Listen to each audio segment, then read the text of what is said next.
والصلاة والسلام على أشرف الأنبياء والمرسلين سيدنا ومولانا محمد وعلى آله وأصحابه المجاهدين الطاهرين أما بعد. Saudara-saudara kaum muslimin rahimakumullah, salah satu kelebihan makhluk bernama manusia yaitu bahwa Allah subhanahu wa ta'ala menghiasi hidup manusia ini dengan syahwat atau yang lazimnya kita sebut sebagai hawa nafsu. Inilah tenaga yang merupakan daya dorong yang melahirkan dinamika dalam kehidupan manusia, yang menyebabkan terus-menerus terjadinya perkembangan dalam sejarah peradaban dan kehidupan manusia. Hawa nafsu bisa melambungkan seseorang kepada puncak kejayaan, dan hawa nafsu dapat menenggelamkan seseorang ke dasar jurang kehancuran yang paling dalam. Nafsu yang menghiasi hidup manusia itu adalah nafsu kepada wal qanatiril muqantarati minadh dhahabi wal fiddah. Al qantarah ay al malul katsir. Kecintaan, kesenangan, nafsu kepada harta benda yang banyak daripada emas dan perak. Ini tentu sesuai dengan situasi dan kondisi. Kecintaan untuk mengumpulkan harta benda yang sebanyak-banyaknya, baik itu berupa emas, baik itu berupa perak. Ini cuma penyebutan beberapa jenis dari kecenderungan manusia kepada harta benda. Bukankah sering dikatakan orang bahwa manusia di dalam berhadapan dengan harta itu seperti meminum air laut? Makin diminum, makin kering tenggorokan, makin haus kita dibuatnya. Apabila watak ini kita perturutkan, maka manusia tidak akan pernah kenal puas, tidak akan pernah kenal cukup. Nabi kita memberikan peringatan, "Lau anna libni Adam wadiyani min zahabin labtagha lahu mathalisan wa la yamla'u jawfa ibni Adam illa turab." Andai kata manusia mempunyai dua buah ladang yang seluruhnya berisi emas, akan puaskah manusia? Tidak, mereka akan cari ladang emas yang ketiga. Wala yamla'u jawfa ibni Adam illa turab. Sungguh mulut manusia ini tidak akan pernah penuh terisi kecuali kalau sudah disumpal dengan tanah. Artinya kalau sudah dia dipendam di liang lahat baru cukup. Tetapi sepanjang dia masih bergerak, masih hidup dan bernyawa, masih bisa berusaha dan berbuat, dia tidak akan pernah mengenal puas. Ini akan mendorong manusia terjebak kepada menghalalkan segala cara untuk mencapai tujuan. Yang penting kaya, kan begitu. Dan cepat. Sebab sekarang orang sering motong kompas. Yang penting kan cepat kaya. Soal cara, kalau jujur aja mah, sampai kapan mau kaya? Perkara itu renten, bukan soal.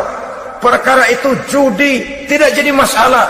Perkara itu korupsi, menyangkut hak orang banyak, bukan soal. Yang penting cepat kaya. Dan anehnya lagi, tidak malu menumpuk kekayaan dengan cara yang tidak wajar.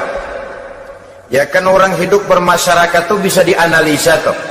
Emang usahanya apa sih? Gajinya sebulan berapa sih? Kok bisa gitu-gitu bener sih? Dari mana sih? Secara langsung orang tidak berani bertanya, tapi dari mulut ke mulut akhirnya tersebar jadi rahasia umum. Si Ano kan punya Ano, dia Anonya seano. Ini bisa jadi bahan pertanyaan dalam kehidupan, akhirnya jadi gunjingan. Orang sudah tidak terlalu peduli dari mana kekayaan itu diperoleh, yang penting kaya.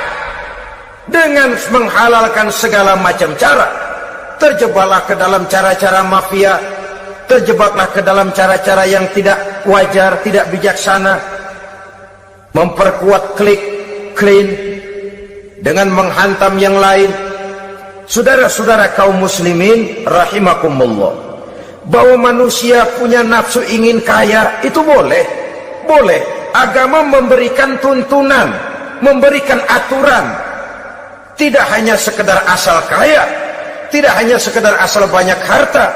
Malahan hadis menyatakan, kalau saudara diberikan umur panjang, pertanyaan akhirat cuma satu kok. Umurmu kau habiskan di mana? Kalau saudara diberikan amanah berupa ilmu pengetahuan, pertanyaan akhirat juga cuma satu kok. Ilmumu kau amalkan untuk apa? Tapi kalau kita diberikan amanah berupa harta benda, pertanyaan akhirat itu dua. Min aina iktasabahu wa fima anfaqahu. Dari mana hartamu kau dapat, kemana hartamu kau belanjakan. Dari mananya ditanya, kemananya juga ditanya. Depan belakang ditanya. Dan kalau mempergunakan harta untuk kesenangan syahwat, orang berani bukan main. Tapi kalau untuk kepentingan agama, yang hakikatnya untuk kepentingan dirinya sendiri, berat seperti nyabut bambu dari ujung. Orang kalau menyumbang masjid 100.000, itu kan zahirnya memberikan panitia masjid, tapi hakikatnya kan dia nabung buat dirinya sendiri. Seolah-olah dia cuma berkata, Pak, tolong saya titip 100.000, ini untuk kepentingan saya di akhirat nanti. Silakan uangnya mau dibelikan semen, pasir, kaca, pintu, jendela, silakan. Saya cuma titip, ini untuk saya di akhirat nanti. 100.000 Pak. Zahirnya dia memberikan kepada panitia masjid, madrasah, pesantren, yatim piatu. Hakikatnya dia nabung buat dirinya sendiri di akhirat. Malah tabungan ini bukan SDSB namanya, SDBS. Sumbangan dana berhadiah surga, itu SDBS namanya. Sekarang orang mengejar SDSB, lalu berat mengejar SDBS, sumbangan dana yang berhadiah surga langsung dari Allah Subhanahu wa ta'ala. Coba kalau dia main golf, sewa lapangan golf itu 400-500 ribu sebulan, paling 4-5 kali main.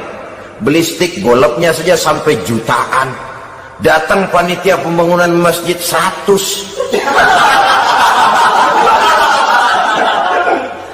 Minta didoain masuk surga lagi. Surga 100. Saudara-saudara kaum muslimin rahimakumullah, kecintaan kepada harta benda yang banyak, baik berupa emas, berupa perak, mendorong orang untuk berlomba-lomba yang Allah peringatkan dalam Al-Quran, alhaakumut takatsur hatta zurtumul maqabir. Kamu telah lalai akibat kamu berlomba-lomba memperbanyak materi dunia. Hatta zurtumul maqabir, sampai kamu dekat masuk ke liang kubur, baru rupanya sadar bahwa perlombaan ini tidak akan pernah sampai ke garis finish. Betapapun jauhnya rally Paris-Dakar, garis finishnya ada. Betapapun hebatnya medan yang ditempuh, buasnya gurun pasir Afrika, garis finishnya pasti ada. Itu kan rally yang terbuas di dunia katanya, Paris-Dakar, tapi garis finishnya ada. Namun jikalau kita berlomba memperbanyak harta, kita tidak akan pernah sampai ke garis finish. Yang kecil-kecilan aja dah. Kalau orang ditanya, kamu kenapa sih belum mau sembahyang? Ya bagaimana mau sembahyang Pak, tinggal di Jakarta masih kontrak. Taban habis tahun diubur-ubur yang punya rumah. Kalau punya rumah sendiri walaupun kecil-kecilan, saya mau ibadah Pak. Ya, diberikan rezeki oleh Allah, bisa bikin rumah walaupun kecil-kecilan, belum juga mau sembahyang. Kok belum juga sembahyang? Iya Pak, rumah emang udah punya sendiri, cuman kecil Pak. Atasnya atap, kalau hujan aja bocor. Kalau bisa bikin rumah yang permanen Pak, tenang, saya ibadah, sembahyang saya rajin. Iyalah, diberikan rezeki bisa bikin rumah permanen, bagus rumahnya. Lain lagi, iya rumah sudah permanen, tembok, ubin, cuman isinya belum ada Pak perabotannya. Duh. Kalau punya peralatan rumah tangga yang memadai, tenang saya ibadah. Diberikan juga rezeki, bisa beli perabotan rumah tangga yang lumayan. Di atas tehelnya sudah pakai karpet, mebelnya spaghetti, tempat tidurnya alga spring bed, dan low pillow, ada kulkas, ada TV, di sebelah TV ada kunci mobil. Kuncinya mobilnya.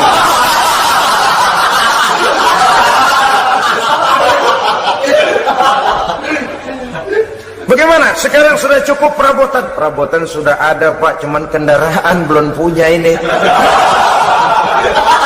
Kemana-mana masih ngukur jalanan aja. Kalau punya kendaraan enak, kemana-mana cepet Pak, mau ke masjid juga getap dah, rajin. Diberikan rezeki, bisa beli kendaraan, lain lagi nanti. Sudah punya sepeda, pengen punya motor, kepengen punya mobil, kepengen punya pesawat terbang, pengen punya kapal induk. Sudah punya kebun, pengen beli sawah, sudah punya sawah, pengen punya gunung, sudah punya gunung, laut diborong. Perlombaan materi tidak akan pernah membawa kita ke garis finish, karena sifatnya sangat abstrak, bahkan akan mendorong kita seperti gurita, cenderung kepada penyakit tamak bin rakus alias serakah. Dengan demikian saudara-saudara, bahwa kecintaan kepada harta merupakan nafsu, dan nafsu itu adalah perhiasan. Dia bisa menjadi daya dorong positif. Kalau dalam upaya memperoleh harta itu kita tidak akan keluar dari tujuan keridhaan Allah. Saya cari nafkah, tapi yang Allah ridho. Saya ingin kaya, tapi dengan cara yang Allah ridho. Ini kunci yang akan menyelamatkan kita manusia dari perangkap menghalalkan segala cara. Ini yang ketiga. Yang keempat, dihiasi manusia itu dengan nafsu kepada wal khailil musawwamah, kuda yang bagus, kendaraan yang bagus, kuda yang terpelihara. Al-musawwamah ada yang mentafsirkan ar-ra'iyah. Ar-ra'iyah itu yang digembalai, binatang ternak, kuda yang digembalai atau kuda yang diikat. Artinya, kalau dulu kan yang namanya tuan-tuan tanah itu baru dibilang bejeger kalau kemana-mana naik kuda.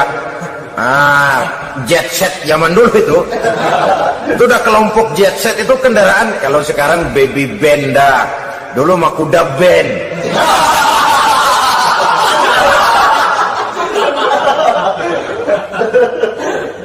Manusia punya kecenderungan suka kepada kendaraan, apalagi di zaman sekarang ini. Wah, iklan-iklan itu kan sangat menggoda kita, melayani segala macam bentuk penjualan. Nah, ini lalu terangsang biar duit cekak. Kalau udah ngebaca itu, wah berani banget dah. Tahu duit nggak mungkin cukup, tapi begitu baca melayani segala macam bentuk penjualan dengan fasilitas ringan. Nah, jadi dah. Jadi juga punya mobil, jadi dah. Perkara utang itu bakal nyekek leher, bukan soal. Kasihan saudara-saudara kita di daerah-daerah yang terjebak kepada iklan-iklan merangsang yang akhirnya di luar kemampuan, sehingga terjebak. Pada saat dia harus mengembalikan kredit, dia tidak mampu, barang disita, uang hangus, nyengir deh. Bekipas sembari tahlil. Habis arang besi binasa.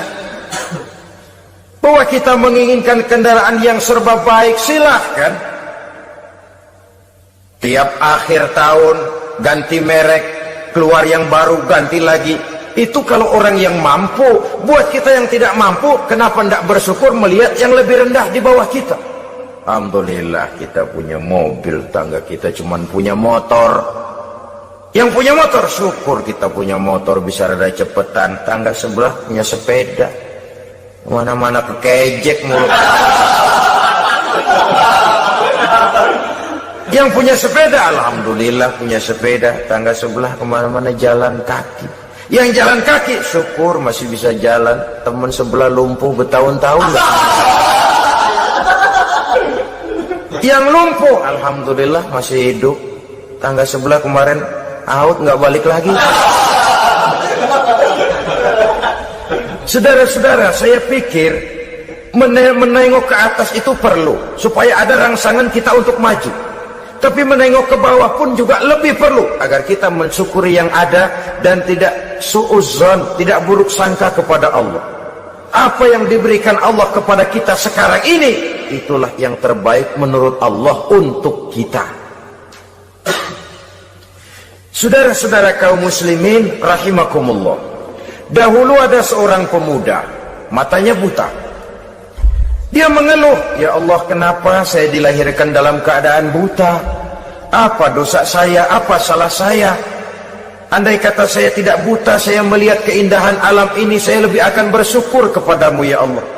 Nah sudah, dia berburuk sangka kepada Allah. Satu hari, ini Raja Baduy di pedalaman mengerahkan tentaranya menculik anak-anak muda. Ini Raja Baduy ini kanibal, artinya suka makan daging manusia. Anak-anak muda ini diculik. Yang masih muda-muda ya, kalau kambing muda itu kan di sop rada sedap. Rupanya ini Raja kanibal ini begitu. Anak-anak muda termasuk ya pemuda yang buta tadi itu kena culik. Ya sudah diculik, dirawatlah di istana raja ini, diberikan pakaian bagus, dikasih makan serba enak. Sebab apa? Supaya badannya gemuk. Setelah gemuk nanti dipotong di sop legit. Udah, kerjanya cuma makan tidur, fasilitas nikmat, tidur enak. Udah giliran dapat 1 bulan 2 bulan kemudian, ketika mau diambil anak-anak muda ini, raja sendiri yang milih mana yang di sop duluan nih. Sampai giliran anak muda yang buta ini, raja geleng kepala. Yang begini mau buta, dagingnya nggak enak. Ini satu lepas saja, lepas. Saya mau makan daging orang buta, lepas saja. Pulang ini anak muda, batinnya bersyukur, sujud syukur, ya Allah, katanya, untung saya buta. Coba kalau saya nggak buta, udah habis saya di sop. 2 bulan yang lalu dia mengeluh, ya Allah, kenapa saya dilahirkan dalam keadaan buta? Sekarang dalam pulang ke rumah, perjalanan menuju ke rumah, dia berkata, alhamdulillah, andai kata saya tidak buta, habis badan saya disop oleh raja yang kanibal tadi. Saudara-saudara kaum muslimin rahimakumullah. Jadi dengan demikian, pola hidup yang konsumtif sesungguhnya sangat tidak mendidik apabila dilatar belakangi oleh kemampuan yang tidak menunjang. Dengan demikian setidaknya mendidik orang untuk berkhayal.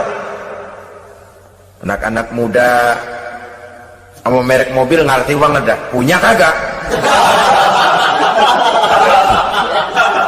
Ini BMW model terakhir nih. Nih kemarin gue ngeliat di sana, gue megang rame.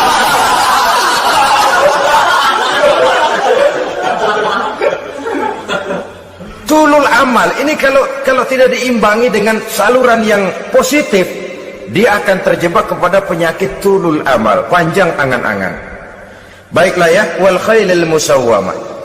Yang keempat, yang kelima maksud saya, wal an'am, cinta kepada binatang ternak. Manusia ini kan punya kecenderungan macam-macam.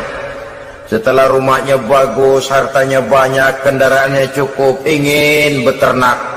Jadilah peternak. Ini kecenderungan manusia, wajar saja sepanjang didapat dan dilakukan dengan cara-cara yang wajar.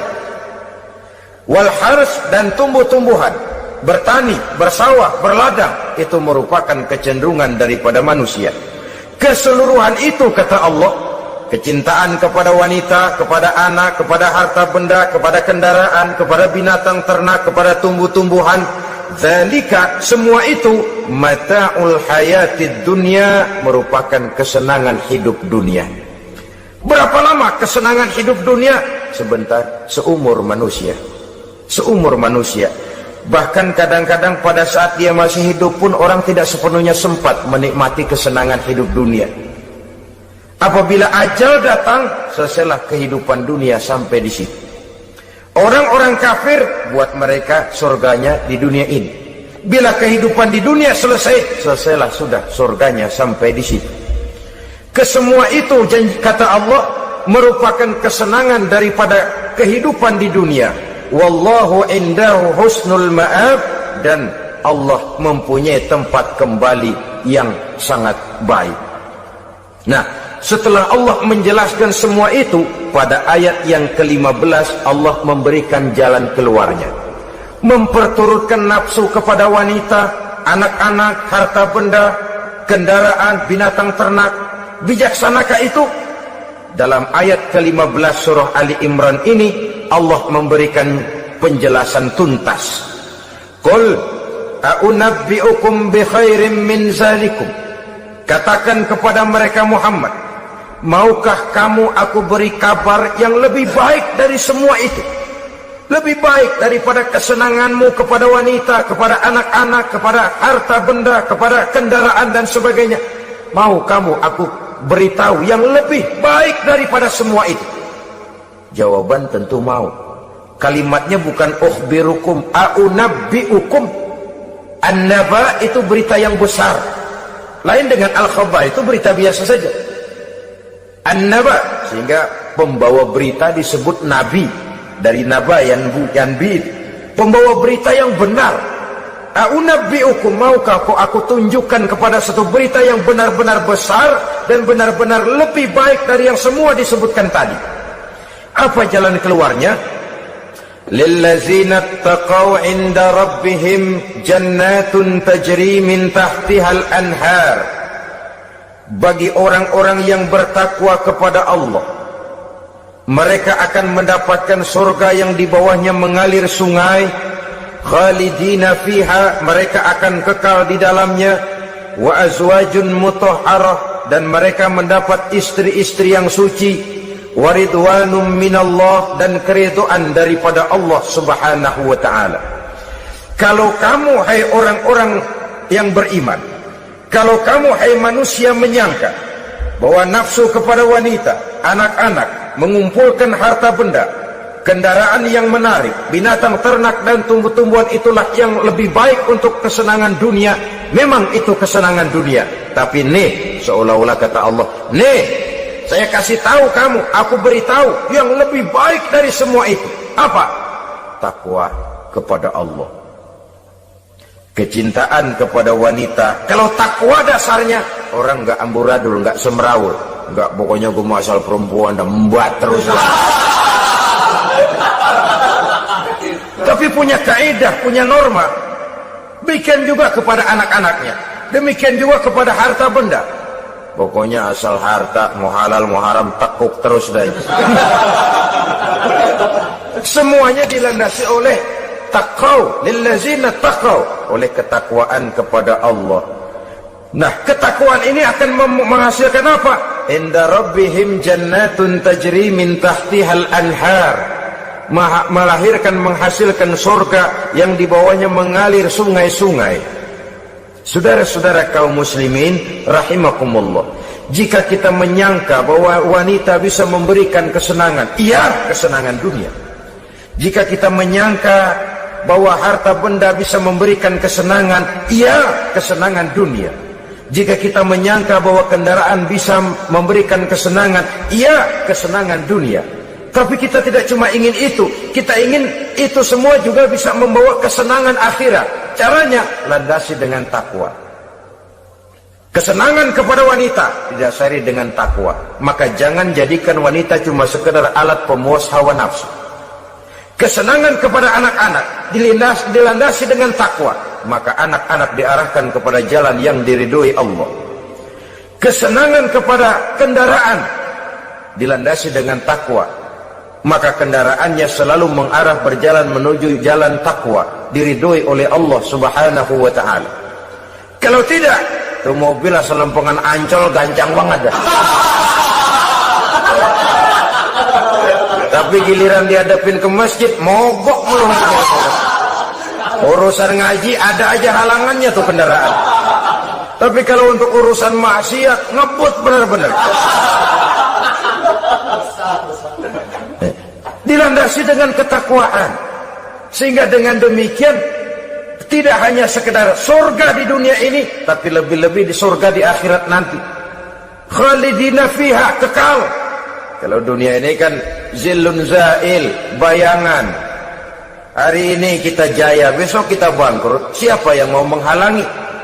Hari ini kita melambung, besok kita nyungsep. Siapa yang bisa menarik? Tidak kekal, berubah, temporer, relatif.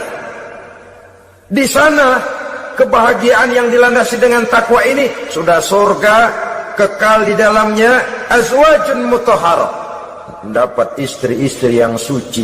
Suci dalam arti belum pernah dijamah orang lain. Suci dalam arti tidak pernah terkena halangan, seperti men misalnya, baik menstruasi atau mencret, itu tidak. Azwajun mutahharah. Konon makna mutahharah ini ya artinya juga bisa selalu gadis, bidadari, selalu perawan, tidak pernah janda, walaupun tiap hari dipakai perawan terus. Dan yang lebih penting, waridwanum minallah, mendapat ridho dari Allah subhanahu wa ta'ala. Jadi hawa nafsu dengan motivasi takwa, itulah sesungguhnya yang dikehendaki oleh Ali Imran ayat 14 dan 15. Dengan demikian manusia dengan ketakwaannya mengendalikan hawa nafsu, dan bukan malah dikendalikan oleh hawa nafsunya. Pada surah Ali Imran ayat 14, Allah subhanahu wa ta'ala berfirman, A'udzu billahi minasyaitonir rajim. Zuyyina lin-nasi hubbus syahawati minan nisa'i wal banin wal qanatiril muqantarati minadh dhahabi wal fiddah wal khaylil musawwamati wal an'ami wal harth. Dzalika mata'ul hayatid dunya wallahu 'indahu husnul ma'ab. Mari kita perhatikan ayat ini lebih dekat lagi. Allah subhanahu wa ta'ala menjelaskan, Zuyyina linnasi hubbus syahawat. Makhluk manusia itu dihiasi dengan hawa nafsu. Dengan kata lain, hawa nafsu adalah perhiasan. Manusia tanpa hawa nafsu sama saja dengan orang yang tidak berhias, monoton, tidak mempunyai perkembangan dalam gerak kehidupannya. Tetapi kalau hawa nafsu adalah perhiasan, maka jika kita berbicara soal perhiasan, ada dua hal yang harus menjadi catatan pokok. Pertama, kapan satu perhiasan boleh kita pakai? Yang kedua, di mana perhiasan itu harus kita pakai? Kalau saudara berdandan rapi, pakai sepatu dengan kaos kaki, celana, jas, pakai dasi segala macam, tapi itu saudara lakukan pada saat saudara akan pergi ke WC, maka saudara sudah memakai perhiasan tidak pada waktu yang tepat. Begitupun sebaliknya, kalau jam tangan saudara pakai di kaki, kopiah saudara pasang di kaki, lalu sepatu naik ke atas jidat, maka saudara memakai perhiasan tidak pada tempatnya yang tepat. Demikian juga sifat yang bernama nafsu. Kapan dia boleh diperturutkan, di mana dia boleh disalurkan, adalah tugas daripada agama untuk mengatur syahwat atau hawa nafsu. Lihatlah kehidupan malaikat. Malaikat makhluk yang diciptakan Allah tanpa hawa nafsu. Maka kehidupan malaikat monoton. Malaikat tidak mempunyai peradaban dan kebudayaan. Malaikat adalah makhluk yang secara instinktif diciptakan untuk berbakti, tidak punya alternatif atau pilihan lain. Saudara lihat, ada malaikat yang sejak diciptakan diperintahkan untuk sujud, sujud saja sampai sekarang, enggak bangun-bangun. Ada malaikat yang sejak diciptakan diperintahkan untuk tasbih, tasbih saja, yang lain tidak. Ada malaikat yang sejak diciptakan diperintahkan mencabut nyawa, nyawa saja urusannya, yang lain tidak. Pekerjaannya monoton, tetapi memang karena tidak ada hawa nafsu, tidak ada kecenderungan malaikat untuk nyeleweng. Belum pernah kita dengar misalnya ada malaikat Jibril korupsi ayat. Ini kelihatannya ayat bagus ini, nggak usah disampaikan kepada bawahan Muhammad, dipakai sendiri saja. Tidak. Kita belum pernah dengar malaikat maut keliru mencabut nyawa orang yang belum waktunya modar. Belum pernah. Malaikat itu ibadun mukramun, la ya'sunallaha fima amarahum wa yaf'aluna ma yu'marun. Maka kehidupan malaikat adalah monoton. Dinamika tidak ada, peradaban dan kebudayaan juga tidak ada. Andai kata bumi dan seluruh isinya diserahkan kepada malaikat untuk mengisinya, barangkali saudara tidak akan pernah kenal jembatan Semanggi, saudara tidak akan pernah kenal Monas, gedung-gedung bertingkat, gedung-gedung pencakar langit. Semua yang menggerakkan itu adalah karena manusia mempunyai hawa nafsu. Nah, kemudian pada kalimat berikutnya Allah memberikan rincian. Apa nafsu kepada apa yang paling menonjol dalam kehidupan manusia itu? Pertama, minan nisa, hawa nafsu kepada perempuan. Ini tentu yang ditujukan laki-laki. Dimanapun saja makhluk bernama laki-laki, kalau dia normal, tidak impoten, mesti suka kepada perempuan. Itu wajar, bin pantas alias normal. Tetapi tadi saya katakan di awal, nafsu kepada perempuan adalah perhiasan. Kapan makainya, di mana makainya, itulah tugas agama memberikan tuntunan dan aturan. Saudara-saudara kaum muslimin rahimakumullah, nafsu kepada wanita dapat mengantarkan seseorang kepada puncak kejayaan, tapi nafsu kepada wanita bisa menenggelamkan seseorang ke jurang kehancuran. Bergantung kepada latar belakang apa yang mendorong timbulnya syahwat tadi. Dengan kata lain, motivasi syahwat tadi digerakkan oleh iman dan ketakwaan, atau semata-mata karena memang syahwat yang merupakan kendaraan iblis. Penyelewengan pertama yang terjadi dalam sejarah kehidupan manusia adalah penyelewengan yang dilakukan oleh Nabi Adam alaihi salam pada saat ia memetik buah khuldi. Kenapa itu dilakukan oleh Nabi Adam? Karena terdorong oleh rasa sayang dan cinta kepada istrinya Hawa. Sebenarnya Hawa lah yang merajuk, Siti Hawa lah yang membujuk, dan Nabi Adam oleh karena syahwatnya kepada istrinya memperturutkan bujukan Siti Hawa itu. Peristiwa Nabi Adam ribuan tahun yang lalu akan terus relevan sampai ke zaman kita sekarang ini. Berapa banyak orang-orang yang karena terlalu ingin menyenangkan istrinya, lalu tidak segan-segan melakukan perbuatan-perbuatan yang menyimpang, baik itu merugikan orang lain, merugikan masyarakat, bahkan merugikan bangsa dan negaranya. Seorang pedagang tidak akan segan-segan menipu. Sebaliknya pun begitu. Tidak jarang wanita di dalam kelemahannya bisa menenggelamkan dunia.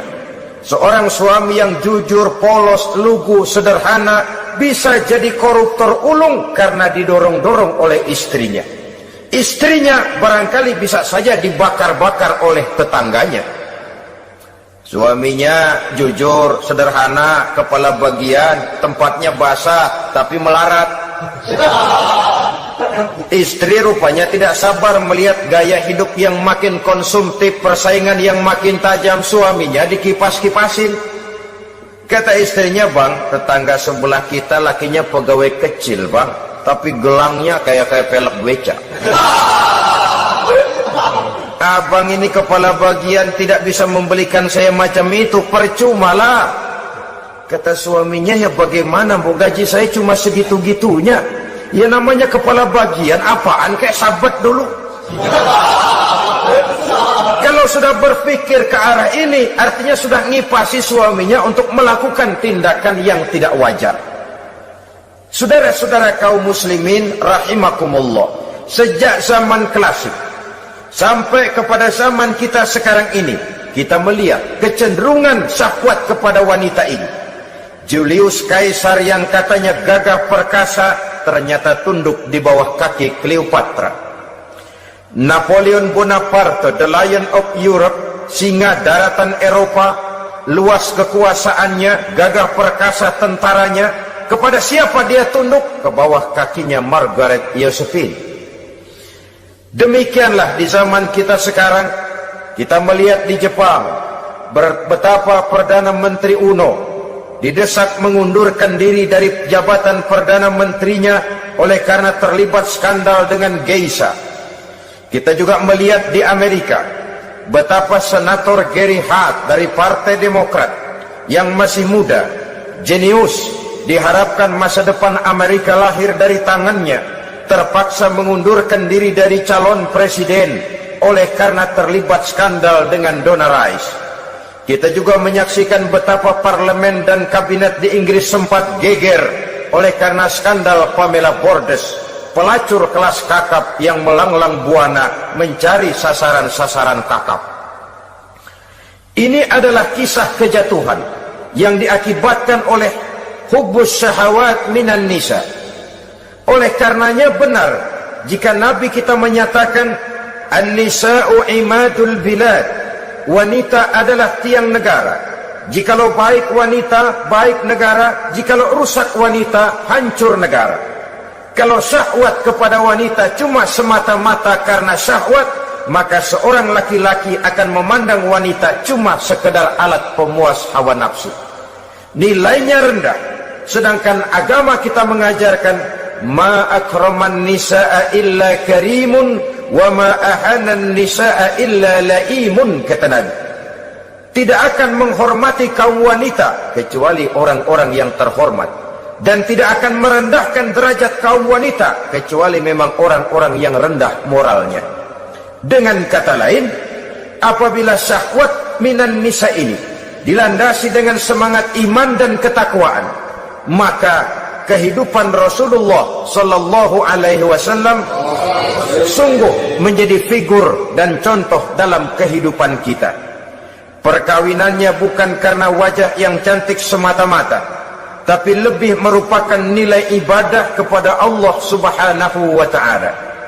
Dengan demikian, kecenderungan kepada hubbus syahawat minan nisa dikontrol oleh nilai iman. Barometernya, tolok ukurnya adalah iman. Di zaman sekarang banyak kasus kawin campur yang pada akhirnya akan membingungkan kita sendiri. Padahal Al-Quran secara jelas dan tegas memberikan bimbingan. Orang itu kalau sudah, kata Imam Syafi'i, wa ainur ridha an kulli aibin kalilatun kama anna aina suhti tubdil masawiya. Mata kalau dibalut cinta dia buta terhadap nista, tapi mata kalau dibalut benci hanya melihat yang keji-keji saja. Biasanya cinta kepada wanita memang bisa menimbulkan dorongan yang positif, tapi juga bisa membuat seseorang buta sama sekali. Dorongan yang positif paling kurang dari segi penampilan. Coba lihat lelaki kalau lagi demen perempuan, lenjeh banget kan? Sisiran rambutnya rapi, teriskaan bajunya lancip, sepatunya mengkilat, kantong celananya tebel, perkara anduk isinya bukan soal. Yang penting kan gaya. Lalu dinamis, kreativitasnya ada saja timbul. Tapi pada sisi lain, jikalau orang sudah kehilangan pertimbangan, juga kadang-kadang tidak segan-segan mengorbankan akidah, mengorbankan nilai-nilai iman. Padahal ini taruhan utama, sampai Quran dengan tegas memberikan peringatan. Wala amatun mu'minatun khairun min musyrikatin walau a'jabatkum. perempuan budak yang hitam legam, kalau beriman itu lebih baik untuk dinikahi daripada wanita cantik berkulit kuning langsat tapi musyrik. Lebih baik budak yang hitam legam beriman daripada wanita cantik berkulit kuning langsat berhati bangsat. Tapi kita kadang kehilangan pertimbangan. Karena agama, karena cinta agama digadaikan. Karena cinta akidah terjual. Karena cinta keyakinan jadi korban. Ini semua penyakit yang datang dari hubbus syahawat minan nisa. Kecenderungan mengumbar nafsu kepada perempuan. Ini memang perhiasan, tapi bisa juga jadi bumerang dalam kehidupan manusia. Berapa banyak penyelewengan terjadi karena pengaruh wanita yang tidak bisa jadi bisa. Ini pengaruh di dalam kehidupan memang sedemikian besarnya. Sehingga saudara-saudara kaum muslimin, inilah yang perlu dikendalikan dalam kehidupan, kapan dan di mana. Kalau nafsu adalah perhiasan, kapan dan di mana perhiasan itu harus kita pakai, di mana dia harus kita tempatkan. Begitu juga yang menyangkut soal perempuan. Kapan? Ya kapan? Tentu kalau sudah nikah. Di mana? Yang jelas bukan di depan umum.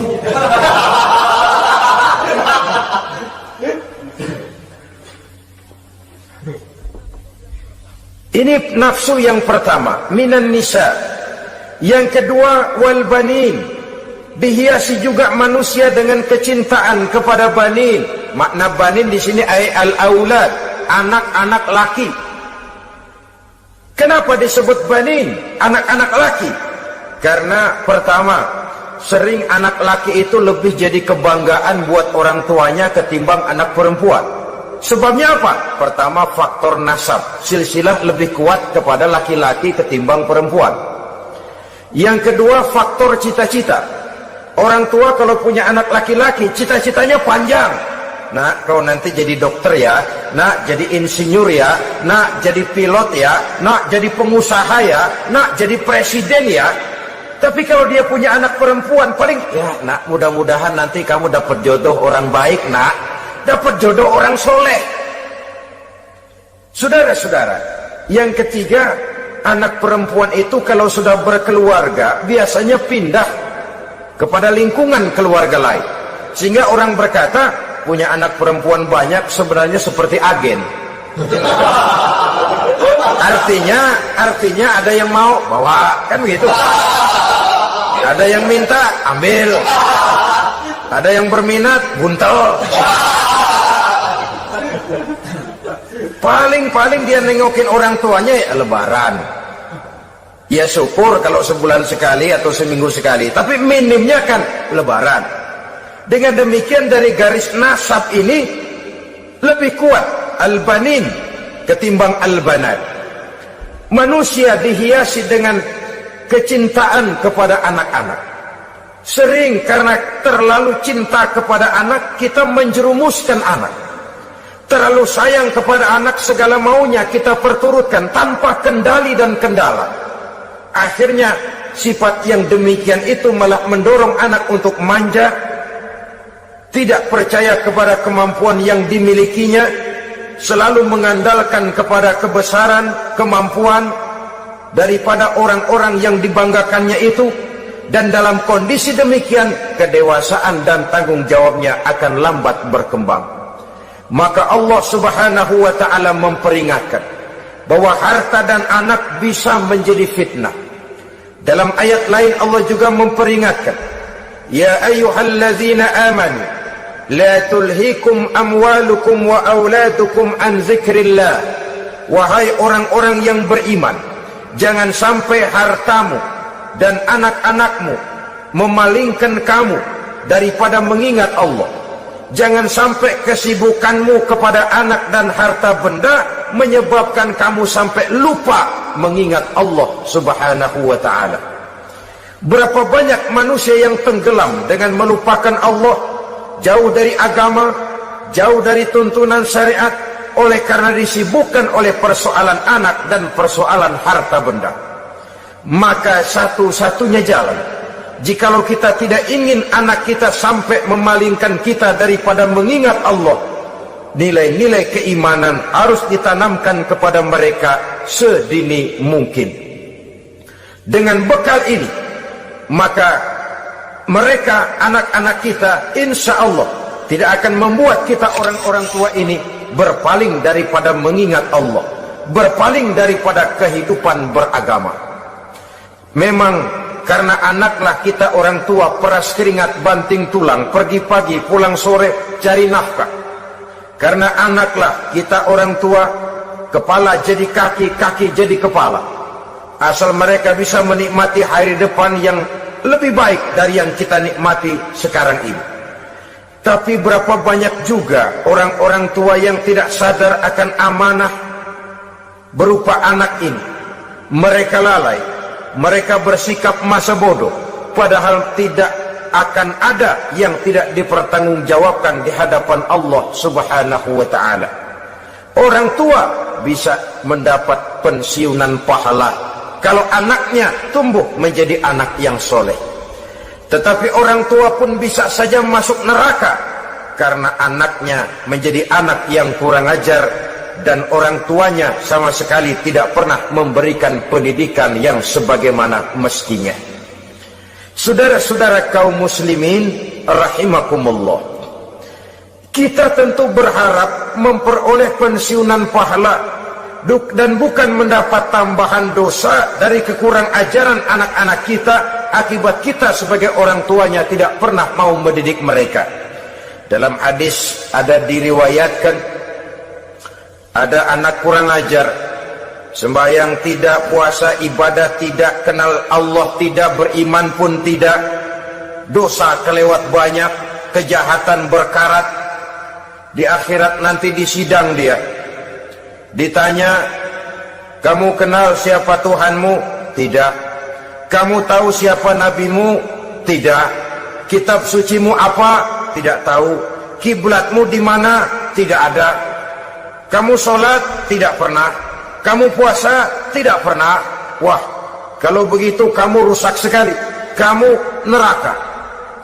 Anak ini mengajukan protes. Saya menuntut keadilan. Benar saya tidak kenal siapa Tuhan saya. Saya tidak tahu apa kitab suci saya. Saya tidak pernah mendirikan sholat, tidak pernah melaksanakan puasa. Pendeknya tidak ibadah dan tidak iman. Tapi semua itu terjadi sebab-sebabnya tidak lain karena orang tua saya tidak pernah mendidik dan mengajarkan saya. Orang tua saya tidak pernah mengarahkan saya ke jalan itu. Sampailah saya seperti keadaan yang sekarang ini. Orang tua saya enak-enakan ngaji, saya teler diantepin aja. Orang tua saya memegang kitab, saya megang botol. Dia tahu, dia diam saja. Dia tahu dan dia tidak memberikan peringatan. Karena orang tua saya lah, maka saya jadi seperti sekarang ini. Kalau saya harus masuk ke dalam neraka, saya menuntut keadilan agar orang tua saya juga ikut bersama saya gabung ke dalam neraka. Orang tuanya yang baik-baik dipanggil, sudah mau berangkat ke surga nih orang tua, dipanggil, "Ntar dulu mas, ini dulu." Mau kemana? Gancang banget. Surga pak, nanti dulu urusan belum beres. Ini benar anakmu ini. Dilihat anaknya, iya anak saya ini. Waktu di dunia nggak pernah diajarin ngaji, nggak pernah. Sampai dia nggak kenal Tuhannya, nggak kenal nabinya, nggak kenal kiblatnya, nggak kenal kitabnya. Iya. Dia sembahyang, kamu diam, dia nggak sholat, kamu diemin aja. Iya kali. Kenapa pakai kali? Yang benar ngomong mas. Ramadan dia nggak puasa, kamu nggak tegur, kamu diam saja. Iya. Wah, kamu nggak tanggung jawab. Kamu tahu anak itu adalah amanah. Menyia-nyiakan amanah adalah khianat. Khianat adalah dosa besar. Jadi bagaimana saya? Ya kamu gabung sama anakmu, join ke neraka berdua bareng. Lantaran kamu tidak mau mendidik mereka, anak-anakmu, maka jadilah anak-anakmu seperti sekarang ini. Saudara-saudara kaum muslimin rahimakumullah. Sebaliknya, jikalau anak-anak kita yang kita cintai ini, yang merupakan buah hati belahan jantung, tumbuh dan berkembang menjadi anak-anak yang soleh, yang bermanfaat bagi masyarakatnya, bagi agama, bangsa dan negaranya, kita orang tuanya bolehlah tentram menerima pensiunan pahala. Menerima pensiunan pahala dari kesolehan anak yang ditinggalkannya. Alangkah nikmatnya mendapat pensiunan pahala. Terbaring kita di bawah pohon kemboja, nilai kebaikan kita dikenal orang, nama kita akan tetap hidup. Oleh karena kita meninggalkan anak-anak yang tumbuh menjadi generasi yang soleh, bukan anak yang salah. Oleh karenanya, kecintaan kepada anak jangan sampai membuat kita lalai dari mengarahkan mereka kepada kehidupan beragama.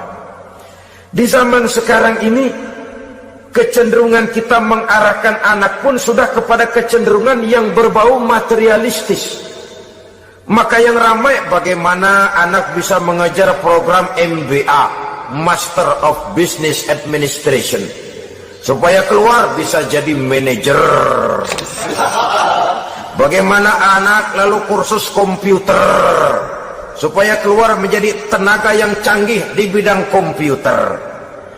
Ya, kalau dia perempuan cantik, bagaimana dia bisa masuk Akademi Sekretaris and Management, supaya bisa jadi sekretaris. Atau bagaimana dia bisa masuk sekolah nyanyi, supaya nanti jadi penyanyi dengan tarik suara, uang lalu mengalir ke dalam kocek jutaan nilainya. Maka yang ramai pun hal-hal yang semacam itu. Dalam pada itu, pengajian, kursus-kursus keagamaan, studi-studi klub yang membicarakan masalah-masalah agama, ramainya kadang-kadang kalau bulan Ramadan, nah dianggap training center. Ya lumayan, daripada tidak sama sekali mah lumayan. Tapi dengan demikian ini kan merupakan bagian terpokok dari kehidupan manusia. Alangkah idealnya jika dia mengantongi gelar MBA, Master of Business Administration, tapi punya nilai iman yang tangguh, ahli komputer tapi punya keyakinan beragama yang mantap. Dan ini harus ditanamkan lebih dahulu sebelum dia menguasai disiplin ilmu yang lainnya. Saudara kaum muslimin rahimakumullah, kecintaan kepada anak-anak sering mendorong seseorang untuk menimbulkan sifat nepotisme. Segalanya serba garis keturunan. Sejak ia jalur birokrasi sampai ke dalam kehidupan sehari-hari, nepotisme ini bisa terlihat. Orang kehilangan kondisi objektivitasnya. Mampu atau tidak, soal lain. Bidangnya atau tidak, bukan soal. Yang penting masih ada hubungan keturunan. Maka timbullah tumpang tindih untuk sesuatu pekerjaan yang tidak sesuai dengan kemampuan dan keahliannya. Di desa-desa kita melihat masjid, ketua masjid bapaknya, bendahara anaknya, sekretaris mantunya, Bilal besannya, kolbeduk engkongnya. Pokoknya asal masih ada garis keturunan, masuk, tidak, minggir. Ini pada akhirnya kurang menciptakan pemerataan kesempatan. Iyalah kalau profesinya, tapi kan jarang yang demikian itu. Kita boleh cinta kepada anak-anak kita, tapi jangan lalu mempergunakan posisi yang kebetulan kita gunakan untuk menempatkan anak-anak kita lebih dari kemampuan yang mereka miliki. Nepotisme yang lahir. Sehingga ini bukan saja tidak mendidik, tapi mengakibatkan terjadinya tumpang tindih. Tidak lagi berprinsip the right man on the right job, bahwa orang harus ditempatkan sesuai dengan keahliannya, tapi kita sudah berpikir subjektif, ahli atau tidak ahli, asal masih berbau keturunan, ayo silahkan. Nepotisme yang akan lahir. Oleh karenanya, mencintai anak adalah sesuatu yang merupakan perhiasan di dalam kehidupan. Wajar, tetapi harus kita menempatkannya sesuai dengan semestinya. Sehingga dengan demikian seluruh fasilitas yang dimilikinya, baik itu berupa istri, anak, kendaraan, binatang ternak, harta benda, tanam-tanaman, seluruhnya semakin meningkatkan ketakwaannya kepada Allah Subhanahu wa Ta'ala.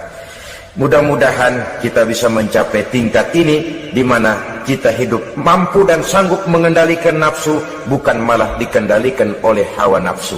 Terima kasih dan mohon maaf. Wassalamualaikum warahmatullahi wabarakatuh. Waalaikumsalam warahmatullahi wabarakatuh.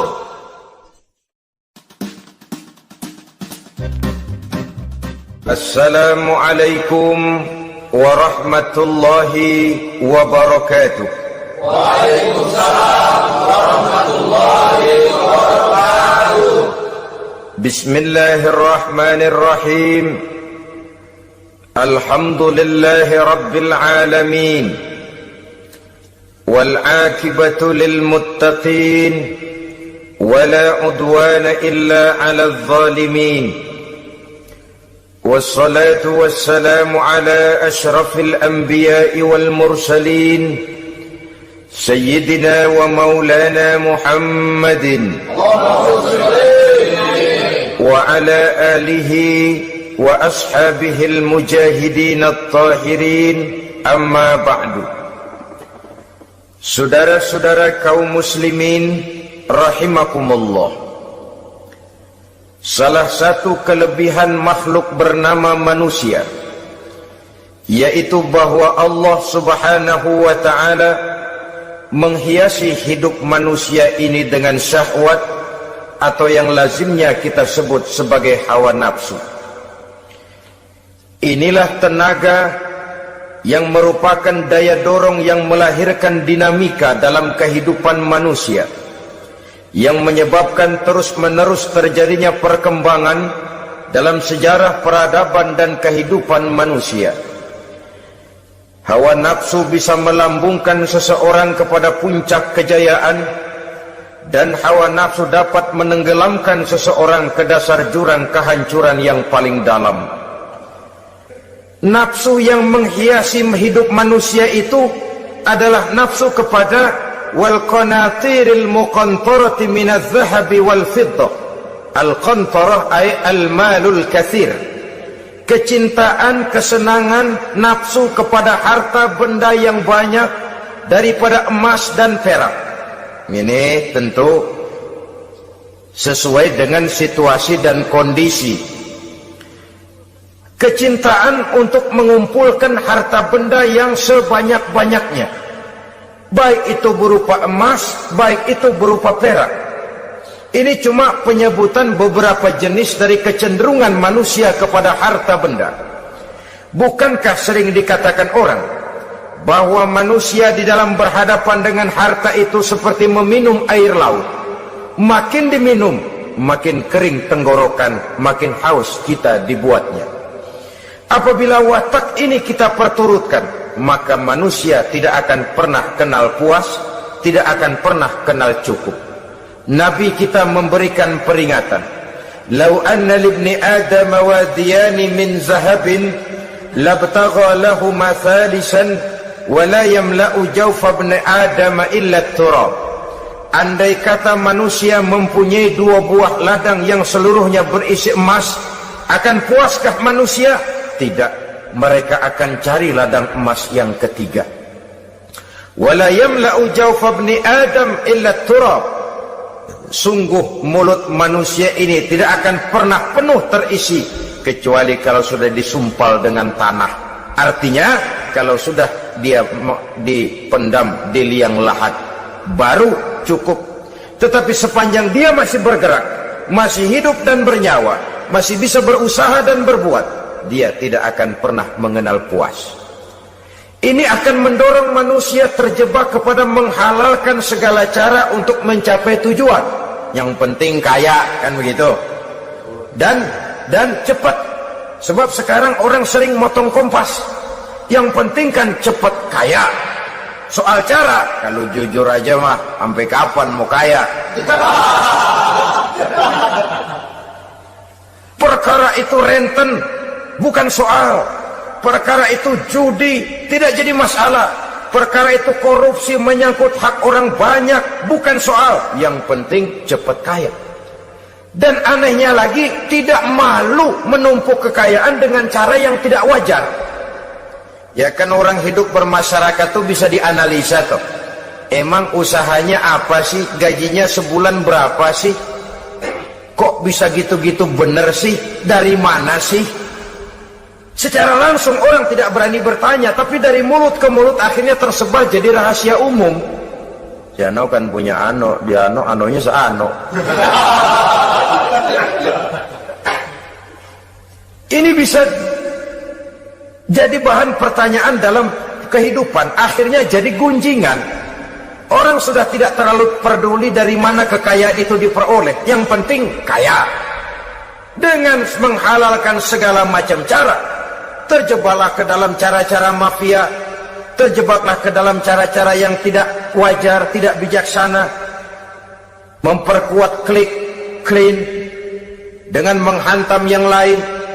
Saudara-saudara kaum muslimin rahimakumullah, bahwa manusia punya nafsu ingin kaya itu boleh. Agama memberikan tuntunan, memberikan aturan. Tidak hanya sekedar asal kaya, tidak hanya sekedar asal banyak harta. Malahan hadis menyatakan, kalau saudara diberikan umur panjang, pertanyaan akhirat cuma satu kok. Umurmu kau habiskan di mana?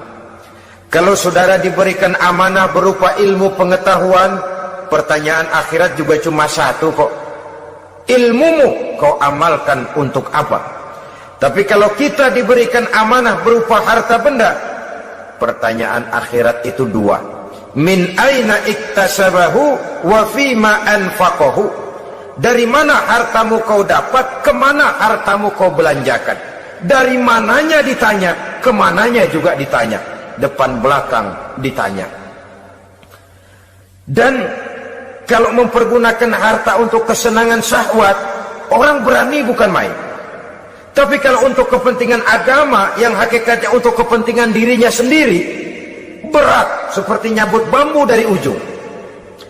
Orang kalau menyumbang masjid 100.000, itu kan zohirnya memberikan panitia masjid, tapi hakikatnya kan dia nabung buat dirinya sendiri. Seolah-olah dia cuma berkata, Pak, tolong saya titip 100.000, ini untuk kepentingan saya di akhirat nanti. Silakan uangnya mau dibelikan semen, pasir, kaca, pintu, jendela, silakan. Saya cuma titip, ini untuk saya di akhirat nanti. 100.000, Pak. Zohirnya dia memberikan kepada panitia masjid, madrasah, pesantren, yatim piatu. Hakikatnya dia nabung buat dirinya sendiri di akhirat. Malah tabungan ini